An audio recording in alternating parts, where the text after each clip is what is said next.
Oiê, vou falar do Enem? Sejam muito bem-vindos a mais um vídeo, a mais uma explicação. E no vídeo de hoje, para você poder entender um pouquinho mais da redação do Enem, até coisas para poder você conseguir prestar atenção, para poder ter uma melhor nota, vamos falar sobre 4 coisas para você poder prestar atenção na hora de você compor uma proposta de intervenção para a redação do Enem. A proposta de intervenção da redação do Enem é uma parte que tem como correção de um dos critérios e das competências.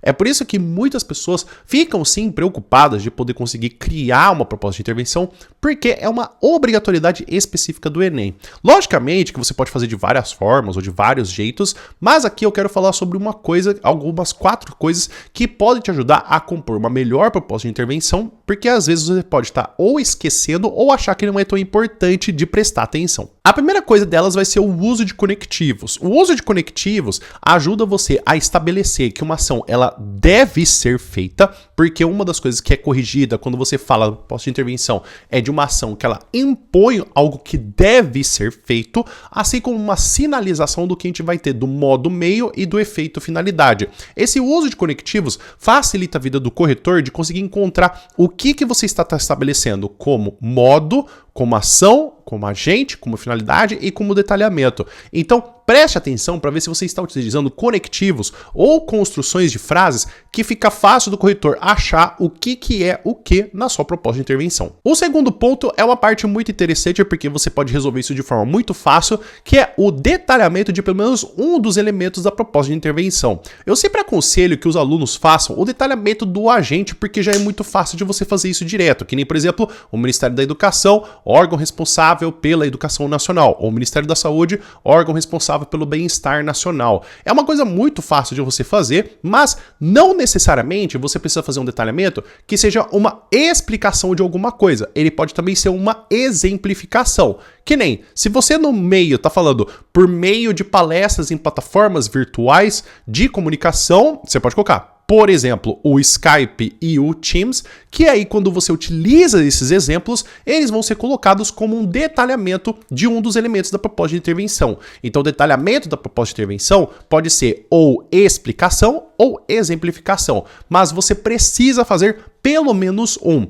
Se tem alguns casos de alunos que ficam apavorados que talvez não identifiquem que tenha um detalhamento, pode ser até mesmo que você coloque pelo menos 2 detalhamentos, que aí você não fica com a dúvida que se o corretor não vai ver, um dos 2 pelo menos. Uma outra coisa que pode te ajudar também é a ordem do que você está colocando dos elementos em sua proposta de intervenção. Eu sei que muitas pessoas gostam de colocar o agente, o detalhamento, a ação, o modo, o efeito e a finalidade, o efeito e finalidade.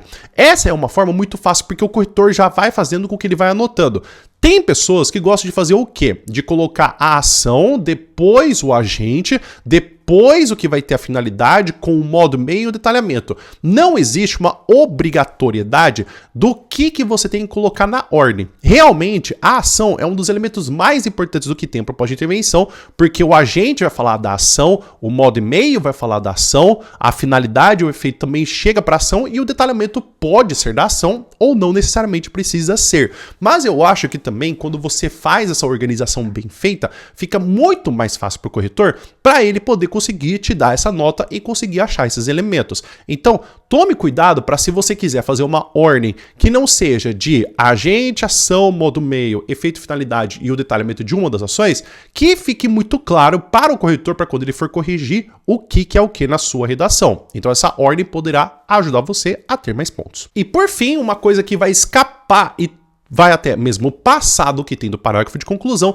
quer se ver se a sua proposta de intervenção ela está solucionando ou melhorando os problemas apontados na que você vai ter dos outros parágrafos de desenvolvimento. Quando a gente tem a proposta de intervenção, ela não necessariamente tem que fazer com que você melhore o problema por todo, porque às vezes você nem sabia que o problema existia, mas você apontando os problemas, você tem que deixar uma forma de como você melhora esses problemas. É por isso que é muito comum que as pessoas escrevam pelo menos 2 propostas de intervenção intervenção. Isso não é obrigatoriedade, você pode escrever uma proposta de intervenção que você resolva os dois problemas. É daí que vem a estratégia de escrever uma redação, ao qual o parágrafo de desenvolvimento número 1, ele é uma causa, e o parágrafo de desenvolvimento número 2, ele é uma consequência. Quando você tem duas causas, às vezes pode ser realmente mais difícil fazer uma proposta de intervenção que tenha que melhorar os dois problemas apontados. Você às vezes até consegue, depende do tema, depende da tese. Mas, caso você queira fazer então, faça com que você tenha pelo menos um espaço para você escrever pelo menos duas propostas de intervenção. Até porque,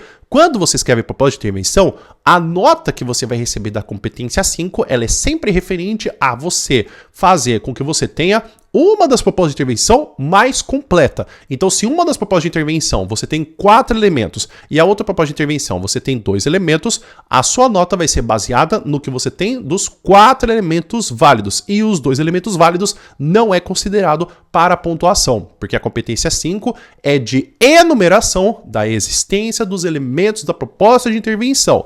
Mesmo que seja a proposta de intervenção com 4 elementos menos trabalhado, menos melhor do que você tem com a proposta de intervenção com 2 elementos. Então é isso, pessoal. Espero que vocês tenham entendido, espero que vocês tenham gostado. Eu acho que essas são 4 coisas que você precisa prestar atenção quando você constrói uma proposta de intervenção para a sua redação do Enem. Lógico que eu acho que tem coisas mais importantes, tão importantes quanto que seriam até mais do que esses aqui que eu estou apontando, mas eu acho que para você poder ter uma base muito boa e você escrever sem muitos problemas, essas ajudam a você ter um pontapé inicial.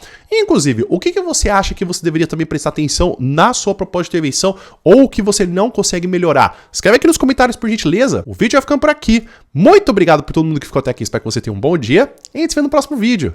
Até mais!